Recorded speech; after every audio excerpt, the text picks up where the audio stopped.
Okey. Okey, kita record Okey. Kita belajar tentang alat dasar ekonomi, dan alat dasar ekonomi ni adalah daripada bahagian ketiga daripada bab 1. Okey, ingat bab 1 susunan dia senang je. Okey, 1.1 iaitu peranan kerajaan dalam ekonomi. 1.1. 1.2 iaitu tentang iaitu penunjuk ekonomi. Okey, maknanya apakah alat-alat yang untuk menunjukkan keadaan ekonomi kita? Adakah ianya inflasi ataupun adakah ianya deflasi? Kemudian yang ketiga inilah dia, iaitu alat dasar ekonomi. Okey, alat dasar ekonomi ini adalah alat yang bertujuan untuk menjaga kestabilan ekonomi. Maknanya, let's say kalau katakan dalam 1.2, dengan penunjuk-penunjuk ekonomi itu, kita tahu bahawa ekonomi negara kita deflasi ke, inflasi ke. So, macam mana nak baiki ketidakseimbangan ekonomi pada bab 2 tu, pada bab 1.2 tu. Maknanya nak mengatasi inflasi dan deflasi, iaitu menggunakan 1.3, iaitu alat dasar ekonomi. Dan kita telah belajar alat dasar ekonomi ni ada dua iaitu dasar fiskal dan juga dasar keuangan. Ini yang dilakukan oleh kerajaan. Okey. Dan baru-baru ini kita telah belajar tentang dasar fiskal, iaitu kalau kamu susah sikit nak faham cikgu apa benda dasar fiskal ni, dasar fiskal ni ialah satu dasar kerajaan yang akan gunakan dua saja, iaitu dua perkara, iaitu cukai dan belanja kerajaan. Dia guna dua ni, cukai dan belanja kerajaan. Jadi dengan penggunaan cukai dan belanja kerajaan, maka diharapkan dapat mencapai keadaan ekonomi yang stabil. Okey. Baik.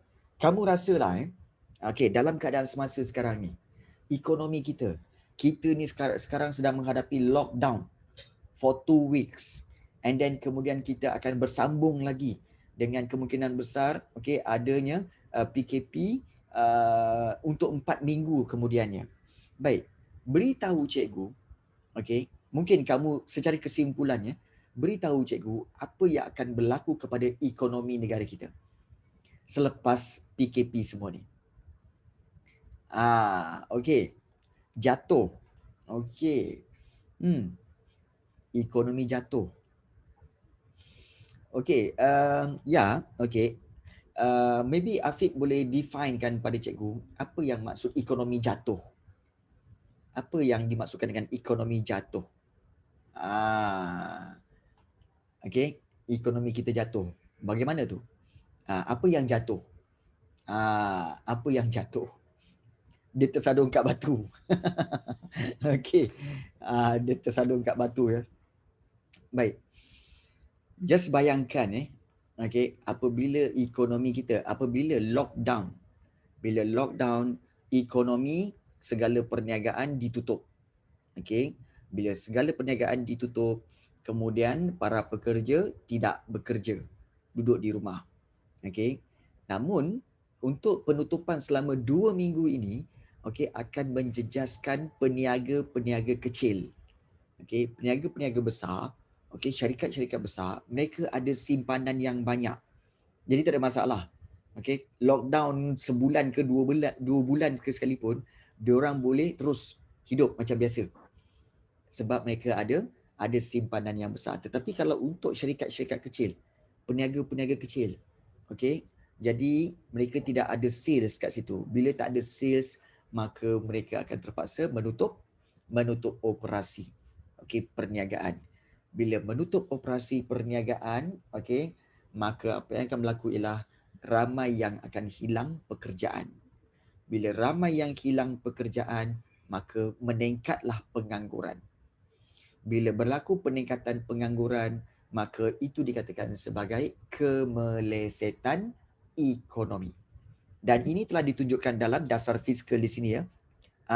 Okey, kita lihat dasar fiskal pengangguran, di mana pengangguran itu telah banyak berlaku seperti mana zaman sekarang. Nasib baik ya, negara kita telah membuka peluang pekerjaan, mewujudkan banyak peluang pekerjaan, daripada sudut pihak ataupun dikatakan sebagai dalam perkhidmatan seperti GrabFood, Foodpanda, Lalamove, kemudian juga kita ada banyak lagi ya. So semua berkaitan servis. So kalau bahagian servis, alhamdulillah peningkatan. Dan banyak yang menganggur telah bekerja beralih ke perkhidmatan. So ini dapat mengurangkan masalah ekonomi iaitu pengangguran. Dan kita lihat di sini, inilah dia ada dua dasar iaitu dasar fiskal mengembang dan juga dasar fiskal yang menguncup. Mengembang, sekali lagi, mengembang kerana apa? Kerana apabila berlaku pengangguran, maknanya ekonomi menurun, so kerajaan kena berikan dasar fiskal yang mengembang supaya ekonomi naik balik. Dan caranya dengan menurunkan kadar cukai dan meningkatkan belanja kerajaan. Untuk dasar fiskal menguncup apabila ekonomi berkembang dengan terlalu pesat dan berlakulah inflasi. Inflasi itu ialah peningkatan harga barang yang secara berterusan. So bila berlaku inflasi itu, kerajaan akan buat satu alat mekanisme supaya ekonomi akan menguncup semula. Menguncup sedikit, dia tak terus tapi menguncup sedikit. Dengan cara apa? Naikkan kadar cukai dan kurangkan belanja kerajaan. So itu dasar fiskal mengembang dan juga dasar fiskal menguncup. Dan kita tahu bahawa kita telah masuk hari itu sikit iaitu hasil kerajaan. Kita tengok sebab kenapa kita ambil hasil kerajaan, sebab cukai dan juga perbelanjaan kerajaan adalah berkaitan dengan hasil kerajaan. Dan hasil kerajaan adalah terdiri daripada tiga ini. Kalau kamu lihat ini, iaitu ada cukai langsung, cukai tak langsung dan hasil bukan cukai. Apa perbezaan dia, cikgu? Jom kita tengok. Cukai langsung kita telah belajar iaitu bayaran yang wajib dalam bentuk wang yang dikenakan oleh kerajaan. Jadi cukai-cukai kerajaan ini terbagi pada dua, iaitu cukai langsung dan juga cukai tak langsung. Cukai tak langsung ialah jenis cukai yang beban cukainya tidak boleh dipindahkan kepada pihak lain. So sumber cukai hasil langsung ini merupakan sumbangan yang terbesar dalam hasil kerajaan. Maknanya kerajaan banyak dapat pendapatan daripada cukai langsung ini. Dan cukai langsung adanya cukai pendapatan individu, kemudian adanya cukai pendapatan syarikat. Nampak tak? Cukai pendapatan syarikat banyak tau. Macam cikgu mentionkan hari tu, iaitu kalau syarikat itu modal berbayarnya tidak melebihi 2.5 juta. Maknanya kalau ada modal 2.5 juta, maknanya dia boleh dikenakan cukai hampir 24%. 24%. So kamu boleh assume kalau katakan dia punya keuntungan bersih 1 juta, maka dia kena bayar pada kerajaan 240,000. Banyak. 240,000 bayar buta-buta macam tu je. Itu cukai langsung, cukai pendapatan syarikat. Baik, dan satu lagi ini pendapatan kerajaan iaitu cukai pendapatan koperasi. Iaitu koperasi ni adalah koperasi-koperasi yang ditubuhkan di Malaysia dan dia tak termasuk koperasi sekolah kamu. Dan cukai pendapatan koperasi merupakan sumbangan yang terendah dalam jumlah hasil cukai langsung kerajaan. Baik. Untuk pengetahuan kamu, koperasi yang terbesar di Malaysia, adalah Bank Rakyat. Bank Rakyat tu, kalau kamu tengok Bank Rakyat kan banyak di mana-mana bandar kan. Bank Rakyat tu sebenarnya adalah bank koperasi rakyat. Dia adalah bank koperasi rakyat. So dia adalah bergerak secara koperasi. Dan dia koperasi yang boleh menghasilkan keuntungan sebab dia menyediakan perkhidmatan keuangan. So kita lihat ada cukai koperasi. Koperasi maknanya adalah sesuatu yang ditubuhkan itu, okey, adalah gabungan daripada beberapa pihak lain yang menyumbangkan duit di dalam tu untuk dibuat sebagai modal perniagaan. Dia koperasi maknanya corporation. Kerjasama. Corporation ni kerjasama kan dalam bahasa Inggeris. So dia koperasi lah. Sebab tu kan bank kerjasama rakyat ataupun bank koperasi rakyat. So contohnya macam kita ni ada lebih kurang 6 orang. Okey, kita 6 orang. Okey. So kita kata okey, kita 6 orang ni okey, seorang keluarkan 1 juta. Okey, kita nak buat bank. Jom. So seorang keluarkan modal 1 juta, so kita akan dapat 6 juta dan kita run bank kita sendiri. So dengan itu bermakna bank itu adalah bank koperasi. Dia koperasi kerjasama antara ke-6 ini. Okey. So itu pendapatan koperasi. Dan juga okey, kalau kita lihat adanya cukai pendapatan petroleum dikenakan ke atas semua syarikat petroleum yang menjalankan operasi di Malaysia, dan kadar cukai pendapatan petroleum ialah 38%. Tinggi tu. Maknanya apa? Let's say kalau katakan Petronas dia untung katakanlah 1,000 juta atau bersamaan 1 bilion. Dia dikenakan cukai pendapatan 38%. Berapakah yang dia kena bayar? So 38% times 1 billion. How much? Anyone? How much? Just figure out. Senang je ni. 38% out of 1,000. 3,800,000. Nope. Yang lain Afiq? Faiz? Tira? Ya, 1 billion. 1 billion. 1 billion tu ialah 1,000 juta. So dia kena charge 38%. How much 38% tu yang dia kena bayar? Oleh Petronas. Berapa? Anyone? Yes, Faiz Nazran. 380 juta. 380 million yang perlu dibayar oleh Petronas kepada kerajaan sebagai cukai pendapatan petroleum. Tinggi gila. Kan? Baik. Itulah ya. 1 bilion 10 juta. Apa dah. 1 bilion tu 1,000 juta. Okay. 1,000 juta.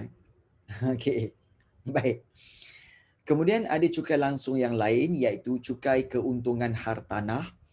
Okey. Trilion 100,000 juta.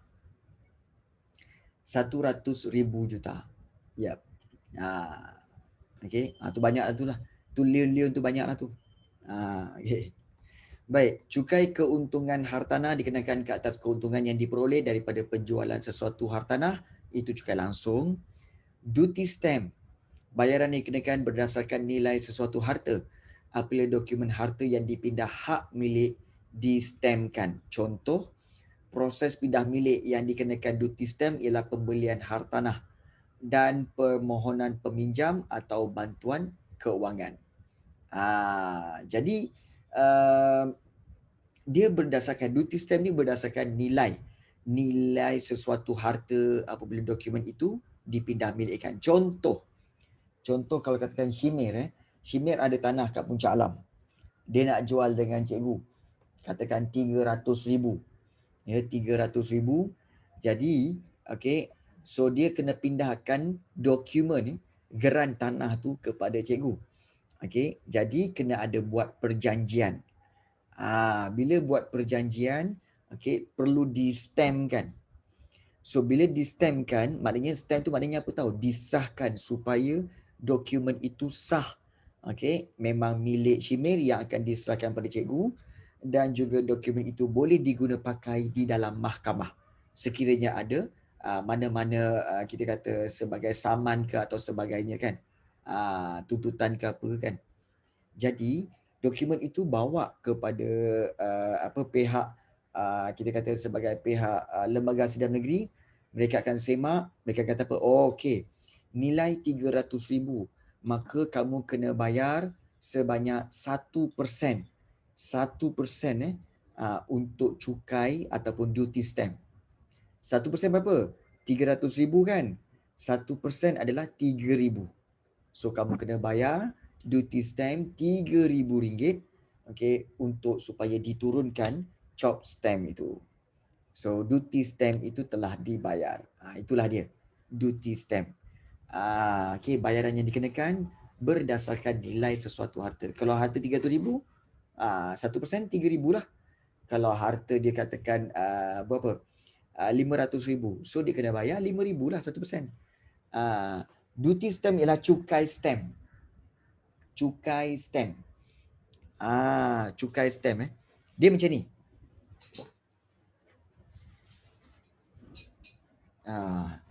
Ini file-file company cikgu ya ada. Ada, siapa kata tak ada. Okey. Sebagai contoh ya. Okey. Saya baik ada. Okey. Baik. Ini adalah contoh. Okey, perjanjian kontrak bekalan. Okey, tender pembekalan makanan. Okey. Okey, syarikat cikgu. Okey, syarikat cikgu ni dengan Bank Islam. Untuk projek sebanyak 1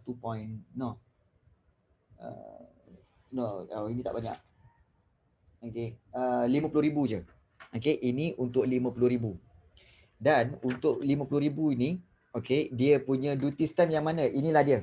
Kamu tengok ni. Itu. Lembaga Sedar Negeri. Untuk sahkan dokumen ini, dia punya stamp dia RM10. Okey. Ya, ini bermakna apa? Kita telah bayar cukai duty stamp kepada dia. Kena bayar lah. Kita kena bayar. Dan kerajaan akan turunkan COP itu, Lembaga Hasil Dalam Negeri, untuk mengesahkan. Bermakna dokumen ini boleh dibawa kepada mahkamah sekiranya kita melanggar sebarang perjanjian ataupun tuntutan. So kita boleh gunakan dia. Ini yang sikit-sikit. Ada yang banyak lagi, 1,000 ada. Jadi itulah dikatakan sebagai duty stamp. Cukai stamping.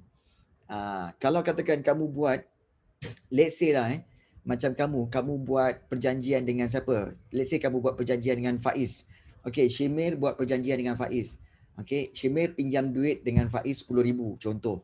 So buat perjanjian, okay, bertulis, okay, dua-dua pun sign. So cukup ke dengan sign tu? Tak cukup.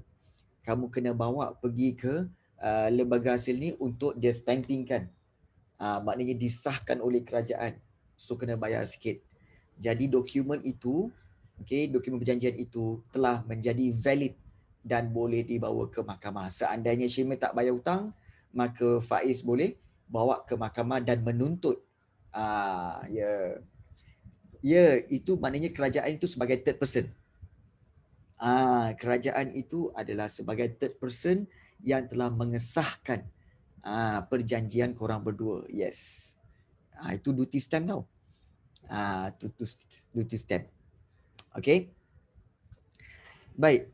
Kemudian kita ada cukai tanah dikenakan ke atas pemilik tanah, dan cukai tanah berbeza mengikut lokasi dan jenis tanah, dan juga kita ada cukai pintu dikenakan ke atas pemilik rumah dengan tujuan untuk membiayai perbelanjaan, penyediaan prasarana dan perkhidmatan awam oleh kerajaan tempatan.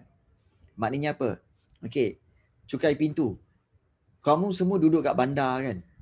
Bila kamu semua duduk kat bandar, okey, kamu tahu bahawa setiap 6 bulan ke setahun, mak bapak kamu akan bayar cukai pintu kepada majlis bandaran, sama ada bayar kepada MBSA ke, okey, ataupun Majlis Daerah Kuala Selangor ke, ataupun Majlis Daerah Pekelang ke. Dan kenapa perlu dibayar? Kerana duit itulah yang digunakan oleh MBSA, Majlis Daerah itu untuk apa? Untuk baiki jalan raya, untuk bayar bil elektrik jalan raya, kemudian untuk membaiki pipe air yang pecah, kemudian untuk kutip sampah, lori kutip sampah tu dia orang bayarkan. Itulah dia cukai tanah. Cukai pintu. Itu kegunaan cukai pintu. Okay. Jadi sebab tu korang tengok kan, korang tahu buang sampah je kan. Kemudian kamu tahu, lori mesti datang kutip. Bila lori datang tak kutip, kamu marah. Mana lori sampah ni? Tak sampai-sampai pun kan. Padahal dia datang tu bukannya kamu bayar kan, tapi kamu bayar melalui cukai pintu. Kan. Jadi itulah kegunaan cukai pintu tersebut. So, inilah dia cukai-cukai langsung yang telah wujud. Okey, iaitu cukai pendapatan individu, cukai pendapatan syarikat, cukai pendapatan koperasi, cukai pendapatan petroleum dan cukai-cukai langsung yang lain. Dan hari itu kita juga telah masuk tentang cukai tak langsung, iaitu cukai yang beban cukainya boleh dipindahkan kepada pihak lain. Contohnya duty excise dikenakan ke atas barang seperti rokok, tembakau, minuman keras dan kenderaan-kenderaan bermotor. Dikenakan ke atas barang ini. Tujuan dia adalah untuk apa? Sebagai hasil kerajaan dan menyekat penggunaan orang ramai terhadap barang tertentu seperti rokok dan minuman keras yang membahayakan kesihatan. Kita dah bincangkan itu kan. Lagi tinggi kerajaan letakkan harga tu, maknanya lagi banyaklah cukai excise yang telah dikenakan. Dan kamu kalau ada yang sini beli rokok ke ataupun minuman keras, maknanya kamu telah bayar cukai ataupun duty excise tu. Okay. Tapi jangan belilah kan. Kalau nak menolong kerajaan pun janganlah beli benda-benda macam ni, beli benda lain. Okey, beli benda lain. Kemudian duty import, iaitu seperti buah-buahan, rokok, minuman keras dan barang-barang mewah. So kita tahu bahawa duty import ialah cukai yang dikenakan ke atas barang-barang penggunaan yang diimport dari luar negara. Diimport, dibawa masuk sebagai contoh sumber hasil kerajaan, kemudian untuk melindungi industri tempatan kita, mewujudkan lebih banyak peluang pekerjaan, memperbaiki imbangan dagangan dan juga mengatasi masalah lambakan dalam perdagangan antarabangsa. So ini berkaitan dengan duty import ataupun cukai import. Ingat duty dengan cukai sama. Sama, cuma istilah yang berbeza. Itu je. Kemudian duty export. Sekiranya kita dalam perusahaan-perusahaan ataupun firma-firma dalam kerajaan ataupun dalam negara ini, kalau dia nak ekspor barang ke luar negara, maka juga kerajaan kenakan cukai. Sebab apa? Untuk kerajaan mengutip hasil kerajaan, dan menyekat ekspor barang komoditi mentah, maknanya ekspor bahan-bahan mentah yang tidak diproses itu secara berlebihan, dan menggalakkan pengeluar memproses barang-barang komoditi itu kepada barang siap atau separuh siap sebelum diekspor ke luar negara. Ini duty export. Sebagai contoh kelapa sawit ataupun petroleum, kerajaan memang kenakan cukai yang tinggi. Sebab kerajaan cukai apa? Kata apa?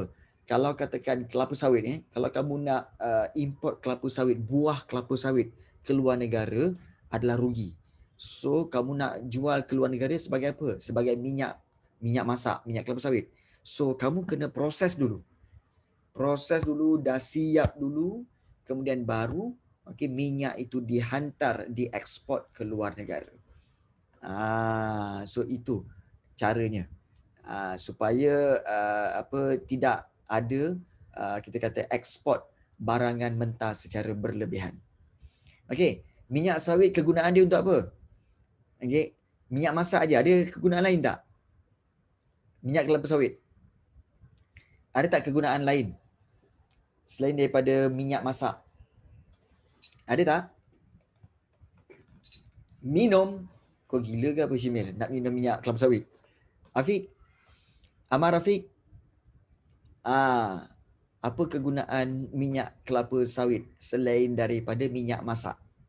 Atirah mungkin tahu kot, Atirah. Kiasan. Okey. Faiz, tahu tak kegunaan dia? Sadik. Okey. Untuk rambut. Okey. Ini ramai yang tak tahu. Okey, ramai yang tak tahu. Sebenarnya, minyak kelapa sawit banyak digunakan dalam shampoo. Shampoo Shampoo ada minyak kelapa sawit. Sabun. Sabun mandi tu pun ada minyak kelapa sawit. Dan yang paling obvious tapi ramai tak sedar, iaitu apa tahu? Iaitu ni susu isian sejat penuh krim ataupun apa? Susu pekat manis. Kamu tahu susu pekat manis tu dia sebenarnya bilangan minyak kelapa sawit dia almost 40% tau. Dia bukan susu sebenarnya. Susu dia sikit sangat. Susu dia sikit sangat. Yang lebih tu apa? Minyak kelapa sawit dan juga gula. Yes, betul Syamir. Iya. Sebab itu kalau kita tengok orang buat teh tarik, orang buat teh ais ke kan, dia punya kan, kamu tengok dia punya tuang kan, penuh dalam cawan kan.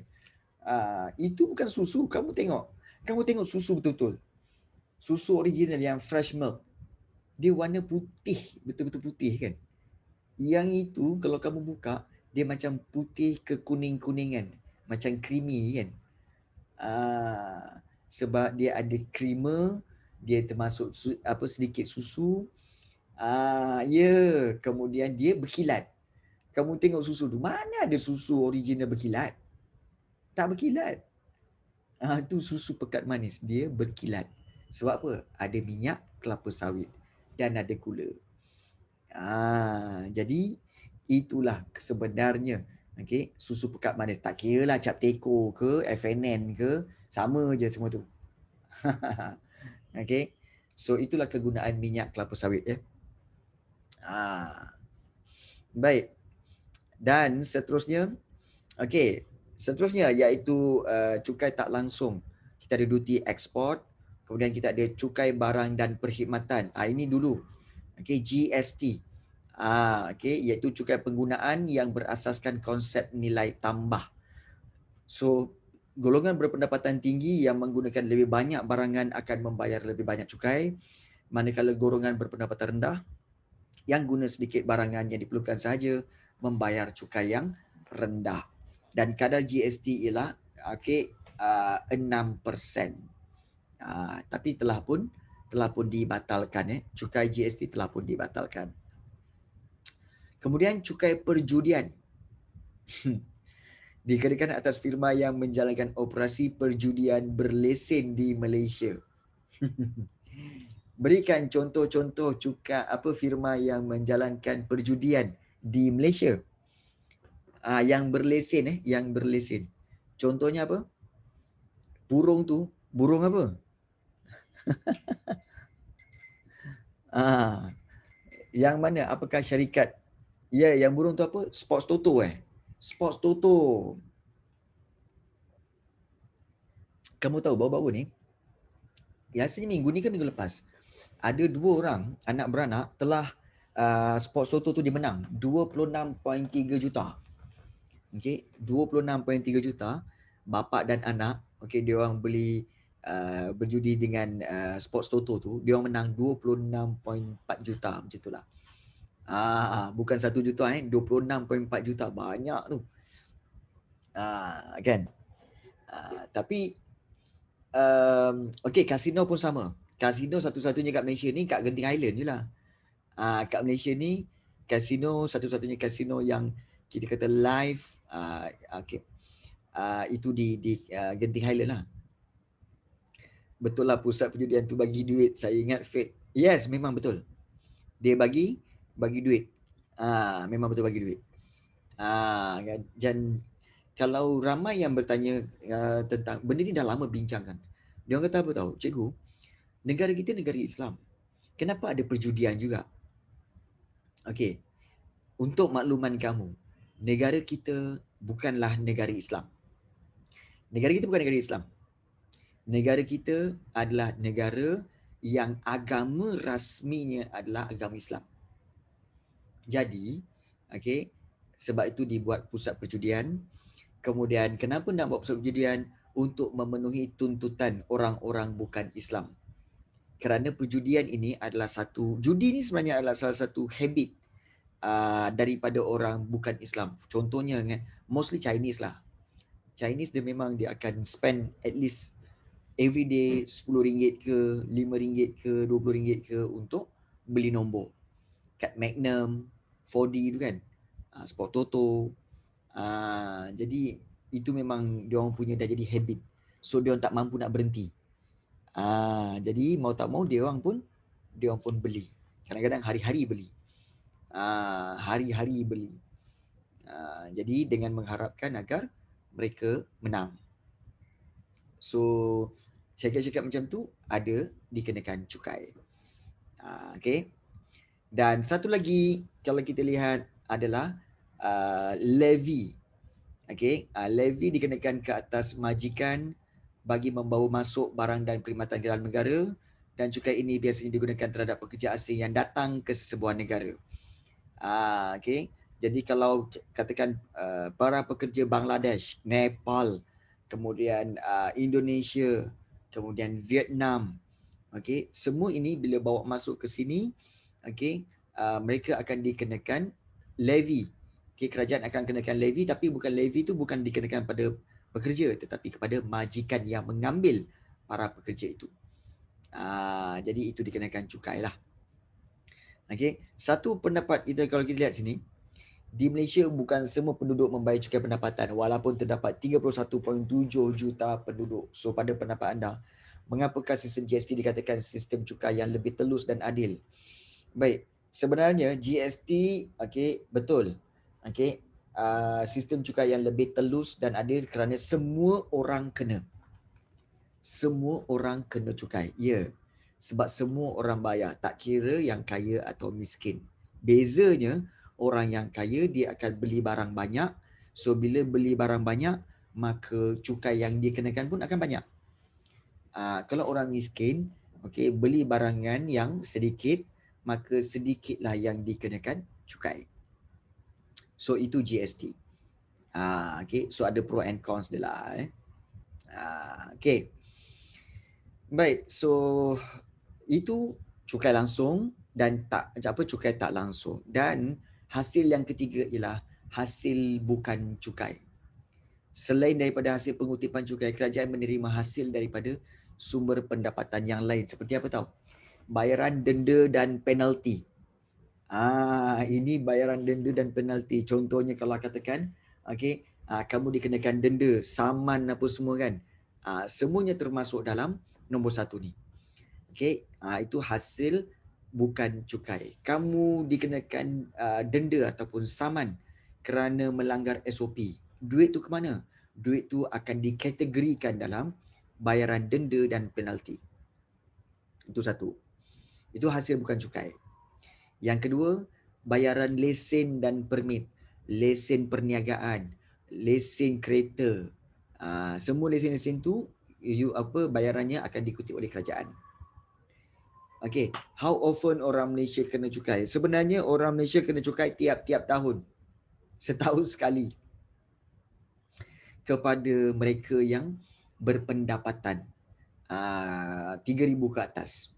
So mereka layak untuk dikenakan cukai dan mereka dikendaki untuk bayar cukai lah. Okay, so 3,000 ke atas. But most of B40, okay, mereka tak bayar sebab apa? Pendapatan mereka kurang daripada 3,000. So mereka tak bayar cukai. Sebab tu statement tadi, bukan semua orang kena, bukan semua rakyat Malaysia bayar cukai. Okay. So bayaran adalah dibuat setahun sekali. Okay.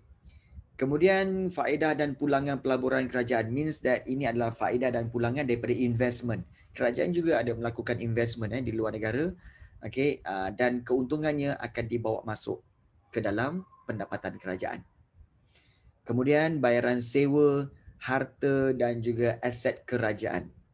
Contohnya, kalau kamu nak menyewa dewan orang ramai di tempat kamu, sebab kamu nak buat kenduri. Contohlah kamu nak kahwin, nak buat kenduri dekat dewan tu. Besar-besaran, tema garden.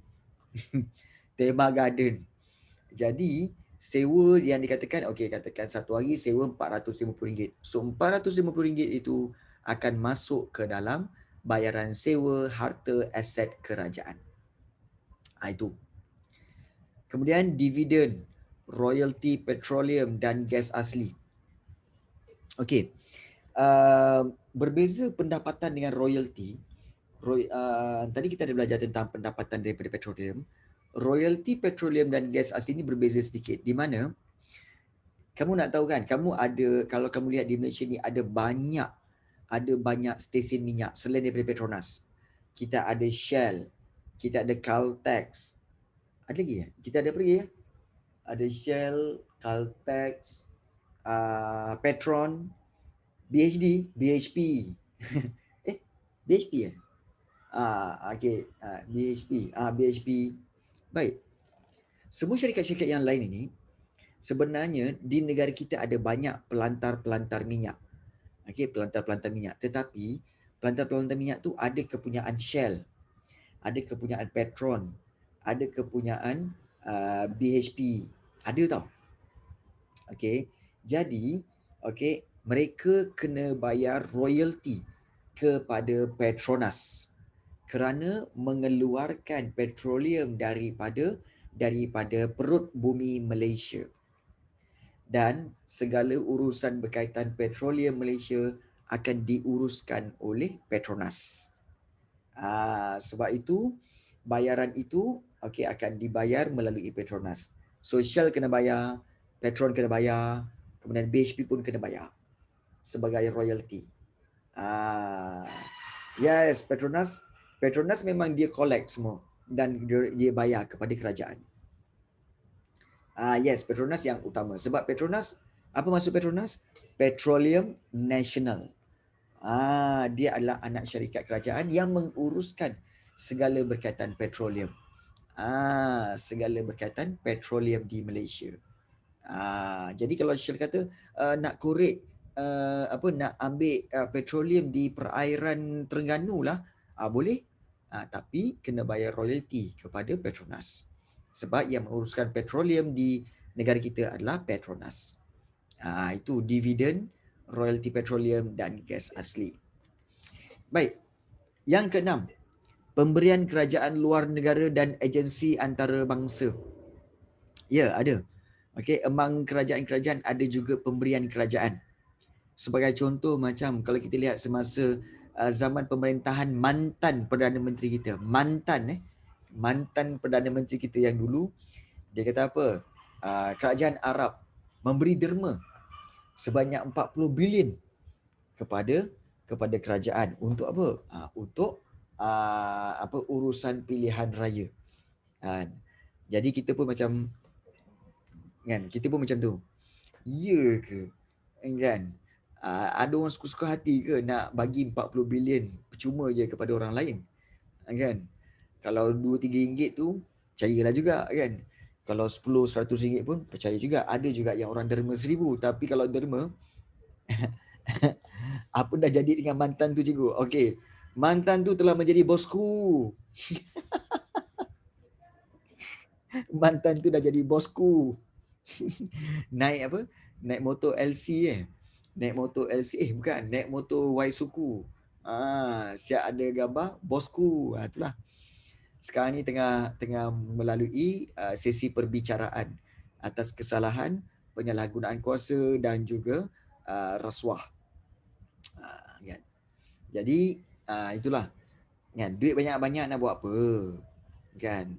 Cuba belajar daripada orang Melayu yang paling kaya di Malaysia.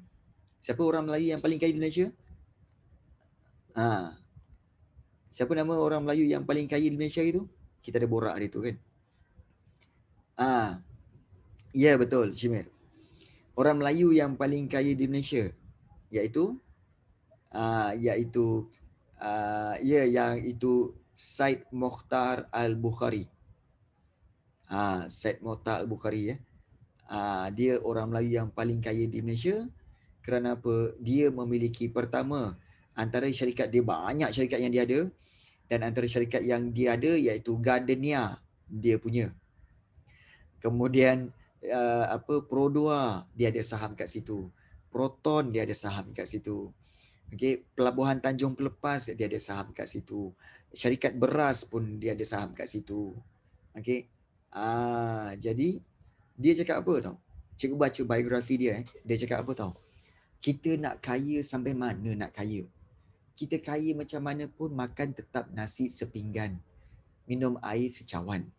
Rumah duduk satu buah je, sebiji buah je kita duduk. Kereta yang kita mampu bawa, sekali bawa satu kereta je. Nampak tak dia punya ayat tu? Terbaik. Kan? Nak kaya banyak mana je. Kan? Kaya banyak mana pun makan nasi sepinggan. Kan? Minum air secawan. Bawa kereta pun sekali bawa sebiji. Tak pernah lagi kita tengok orang bawa sekali bawa keluar tiga-tiga. Macam mana nak drive tiga-tiga tu? Kan? Sekali bawa satu je. Kan? Jadi bagus ayat tu. Dia memang terbaik. Cikgu guna pakai ayat dia, cikgu pegang ayat dia tu lama-lama sampai sekarang. Nak kaya sampai mana? Sampai banyak mana nak kaya? Kan? Nak makan sedap-sedap, sedap mana je? Bak kata Ustaz Ismail Kamus. Pernah dengar nama arwah Allahyarham Ustaz Ismail Kamus?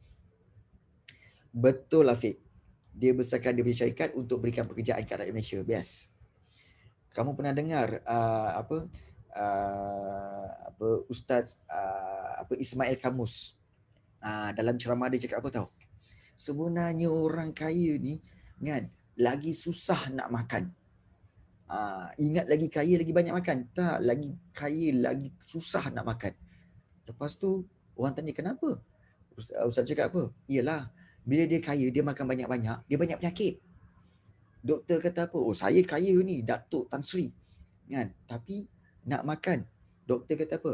Dia tanya, doktor, boleh tak kamu ni ada penyakit darah tinggi, kencing manis, kemudian juga darah tinggi, kencing manis dan juga 3 serangkai, sakit jantung. Kan? Lepas tu Datuk tu Tan Sri tanya, saya nak makan roti canai? Tak boleh. Makan nasi banyak mana? Sikit je. Daging tak boleh? Tak boleh. Kemudian kalau makan kambing, nak mampus. Doktor cakap, nak mampus. Jadi, kadang-kadang dia kata apa? Habis tu kalau semua tak boleh makan, nak makan apa cikgu? Kulit pau. Kulit pau je kamu boleh makan. Kulit pau bukan pau dia. Kulit pau je boleh makan. Allah. Jadi Tan Sri cakap apa? Saya banyak duit. Tak kira lah. Saya orang kaya. Tak kira lah kau Tan Sri ke, kau kaya ke, orang kaya ke, kau bawa penyakit. Kalau ada penyakit, tak boleh makan. Jadi, itulah dia. Tak guna kaya-kaya kalau berpenyakit. But my your money. Yes.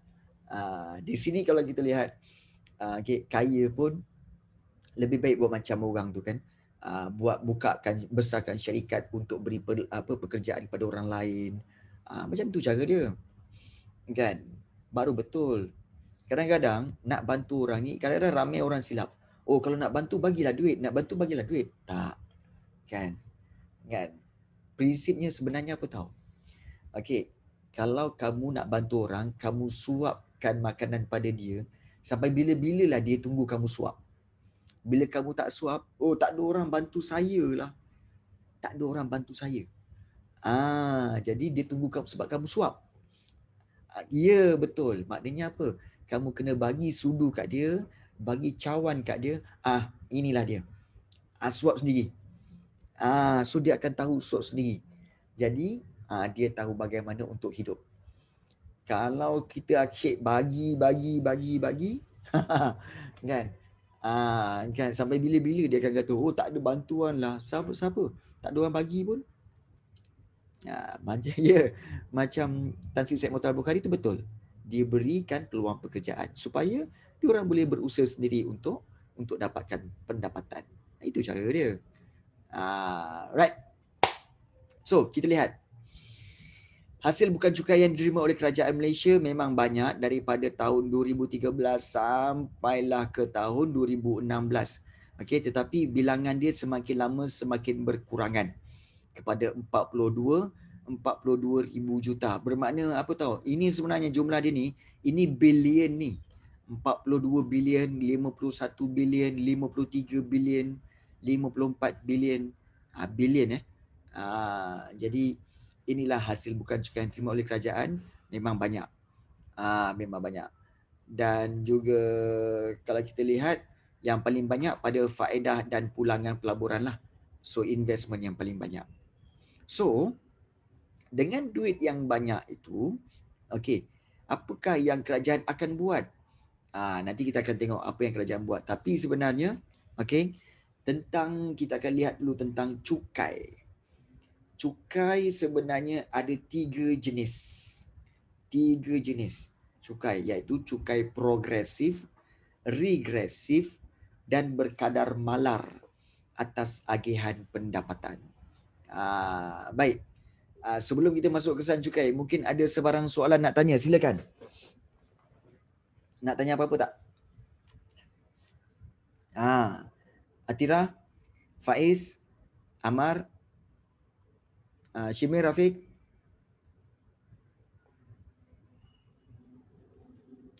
Raya minggu depan last kan?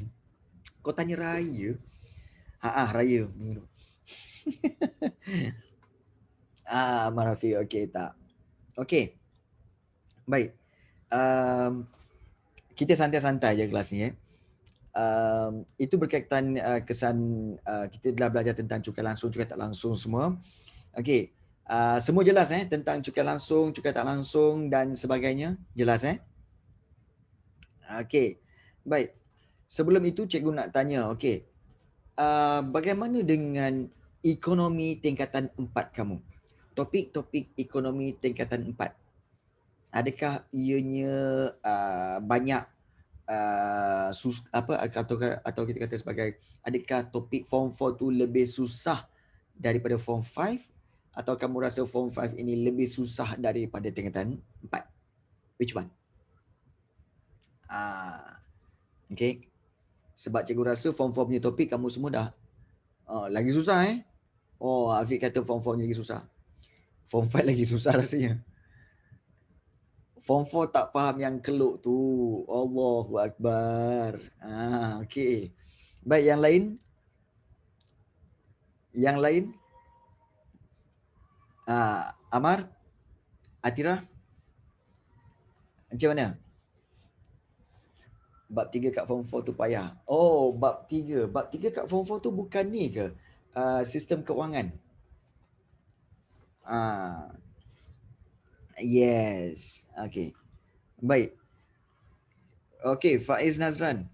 Nak tanya sikit lah. Keluk tu, banyak keluk tu pada bab 2. Bab 2 form 4 iaitu berkaitan dengan pasaran. So dia ada keluk permintaan, keluk penawaran, keluk keseimbangan. Yang mana satu yang kamu agak-agaknya yang kamu tak faham? Keluk permintaan, keluk penawaran, keluk pasaran dan keseimbangan.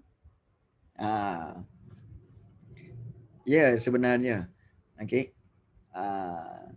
So keluk-keluk tu macam sebab macam semua. Lagi jahanam. Bertabahlah. Okey. Aduh, ya. Okey. Secara ringkasnya, keluk kamu belajar, okey, ada 2 jenis sebenarnya tau, masa form 4 dulu. Masa form 4 dulu kamu belajar ada 2 jenis tau keluk ni. Tak apalah. Okey, masa pun tinggal 10 minit je lagi, tak apa kita terangkan sikit-sikit boleh untuk sekadar cuba together we can get through together brother. Yes. Okay. Baik. Keluk yang pertama yang kamu belajar masa form 4 dulu adalah keluk, okay, yang ini. Keluk kemungkinan, okay, pengeluaran. Pernah dengar? Kan? Keluk kemungkinan pengeluaran. Iaitu kan? Dan keluk kemungkinan pengeluaran ni sebenarnya hanyalah merujuk kepada 2 benda ni sahaja. Okey, keluk dia memang berbeza daripada keluk lain lah. Iaitu perbezaan dia tak banyak pun. Okey. Dia bentuk dia adalah daripada sini, so bawa macam ni. Okey. Dan perbezaan yang ketara tentang keluk ini adalah dia berkaitan dengan dua jenis barang, sama ada barang A dan juga barang B. Yang ini betul. Dan ini adalah kita kata sebagai pembacaan dia mudah aja. Okey. Let's say kalau katakan di sini ya. Di sini kalau barangnya okey 10 unit okey untuk barang A, maka okey maka barang B-nya adalah kosong. Okey, barang B adalah kosong.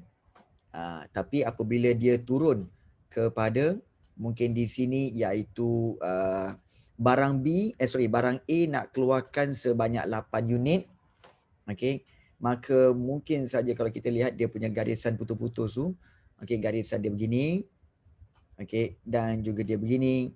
So barang B boleh dikeluarkan mungkin sebanyak 7 unit. Semakin kurang kita keluarkan barang A, contohnya barang A ni turun kepada mungkin di sini iaitu sebanyak 6 unit, okey, maka dia punya keluk dia akan terus begini dan unit bagi barang B akan bertambah menjadi mungkin 9 unit. Dia macam tu. Yes. So itu barang A, barang B, maknanya keluk kemungkinan pengeluaran. Keluk kemungkinan pengeluaran ni adalah okey, iaitu keluk seandainya kamu jadi firma, kamu ada dua barang yang nak kamu keluarkan, A atau B. Contohnya aku nak keluarkan sabun dan shampoo. So dua-dua ni memang menguntungkan, tapi aku tak boleh keluarkan serentak. Jadi apa yang kena buat? Kena pilih. Kalau aku lebihkan sabun, maka aku contohnya 5 botol sabun, aku mungkin boleh keluarkan 2 sahaja shampoo. Tapi kalau aku nak tambahkan shampoo pada 5 botol, maka sabun aku kena kurangkan jadi 2. Dia macam tu.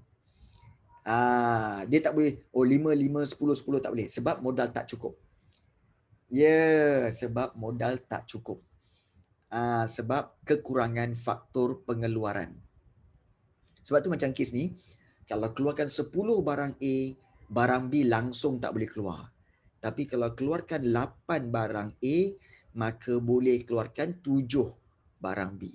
Tapi kalau kita daripada 8 tadi, okey, kita kurangkan kepada 6 sahaja barang A, so barang B boleh keluarkan 9. Maknanya barang B semakin bertambah.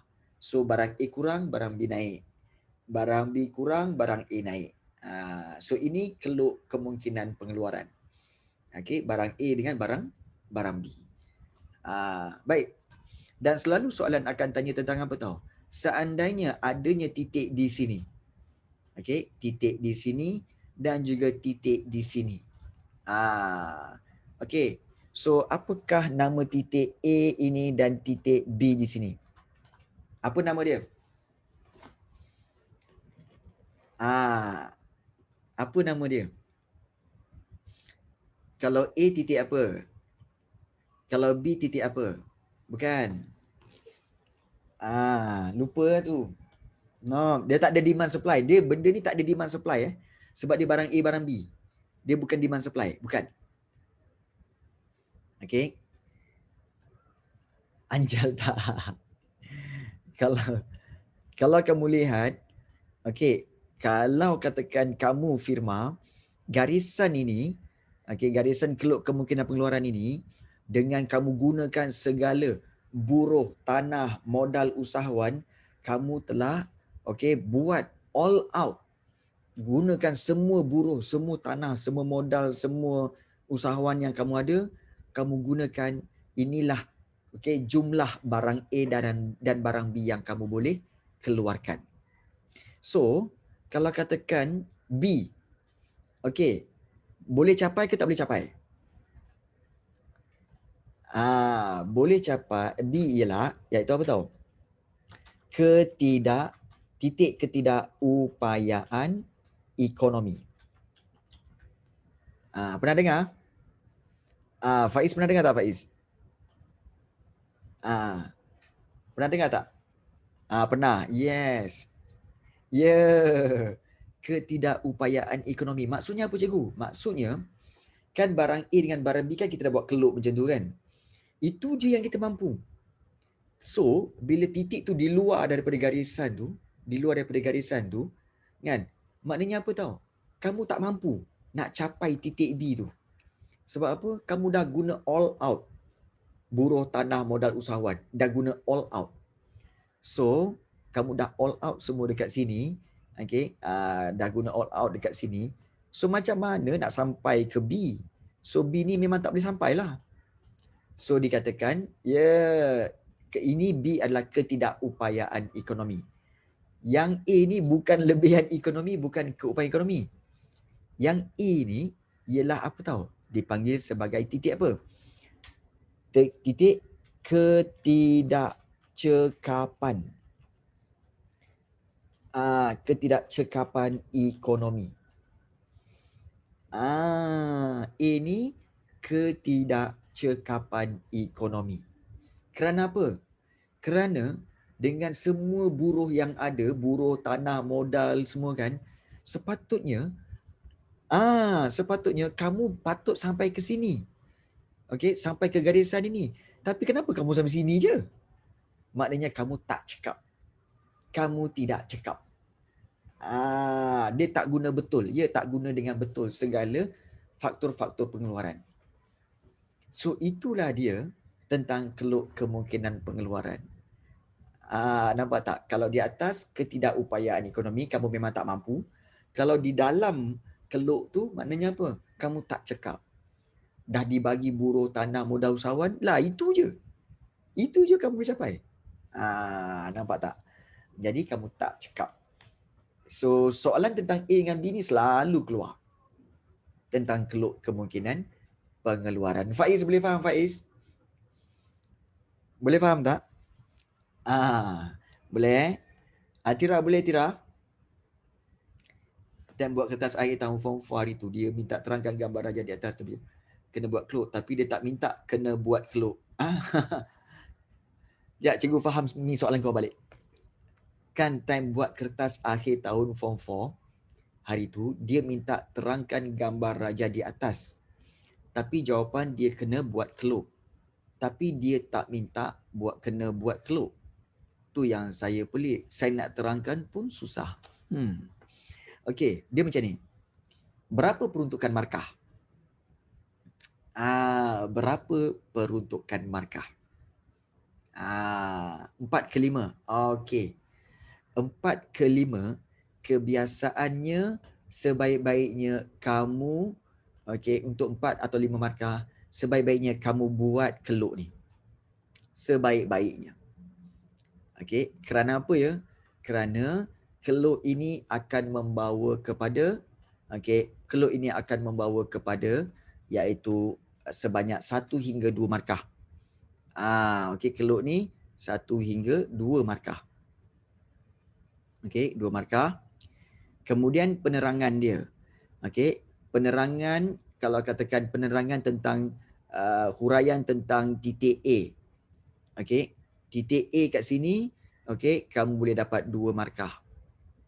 Okey, dan huraian tentang titik B, okey, titik B kamu akan dapat another 2 markah.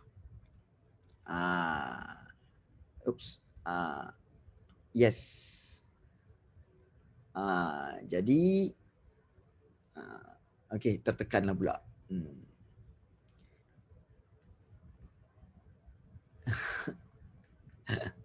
Okey, baik. Gagap aku menggunakan pen yang bangang ni. Okey, baik. Okey, 2 markah. Jadi sebaik-baiknya kamu boleh buat boleh buat keluk itu seringkas yang mungkin lah. 2 markah ni. So 2, 4 kat sini dan juga 1 kat sini, so dapatlah 5 markah. Dia macam tu. Sebaik-baiknya buat. Okay, sebaik-baiknya. So dengan bila kita buat keluk ni, kemudian kita buat ayat titik A, titik B semua, so lagi senang untuk kita bagi faham. Betul tak, Afiq? Kan? Lagi senang kalau kita buat gambar rajah tu. Supaya betul. Tak apa, dia tak minta, kamu bagi. Dia tak minta pun kamu bagi. Kamu bagi. Sebab okey, kalau yalah, tapi kalau soalan itu diberi satu markah aja, memang tak payahlah gambar ni. Tapi kalau 5 markah macam ni, berikan supaya kamu dapat markah maksimum. Tapi jawapan yang cikgu bagi ada keluk. Okey. Baik. Dia saja nak test. Okey. Jadual dia tak bagi okey.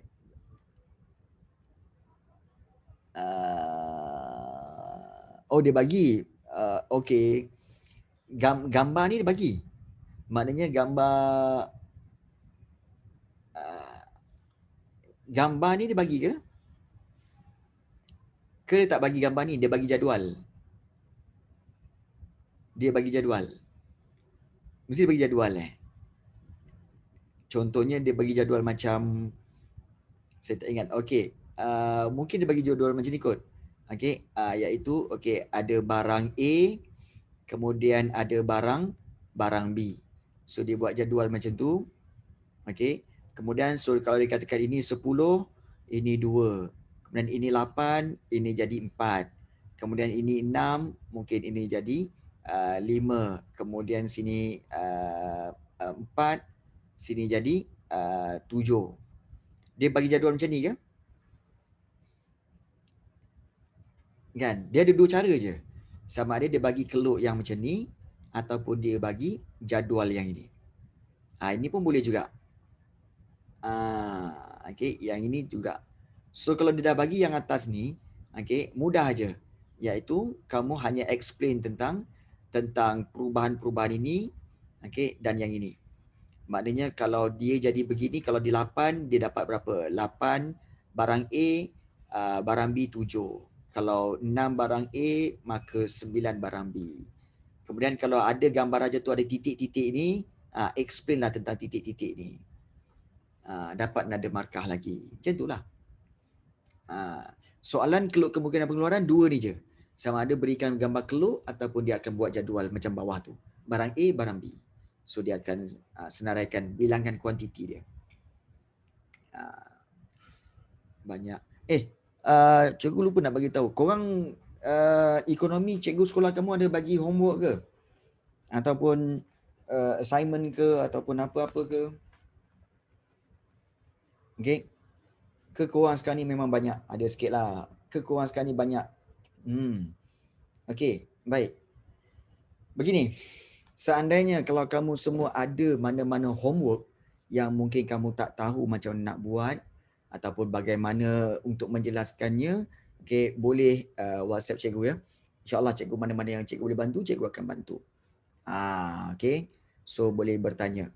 Dan kalau cikgu nak bagi homework, cikgu rasa cikgu sekolah kamu pun dah bagi banyak homework. So cikgu rasa tak nak membebankan kamu lah. Kan? Kamu bagi sekarang lagi susah lagi lah kan. Sekolah bagi, kan? Kelas online pun bagi. Penat pula kamu kan. Jadi tak apa, kalau ada masalah tentang mana-mana homework daripada sekolah, sila bertanya kepada cikgu. InsyaAllah cikgu akan cuba bantu. Okay? Alright. So cikgu rasa itu saja pada hari ini yang cikgu dapat sharekan. So insyaAllah kita akan jumpa lagi pada hari Jumaat. Biasanya cikgu ada buat kelas ekonomi tingkatan 4. InsyaAllah Okay, kita jumpa lagi guys. Okay, Assalamualaikum. Bye semua. Okay, sama-sama.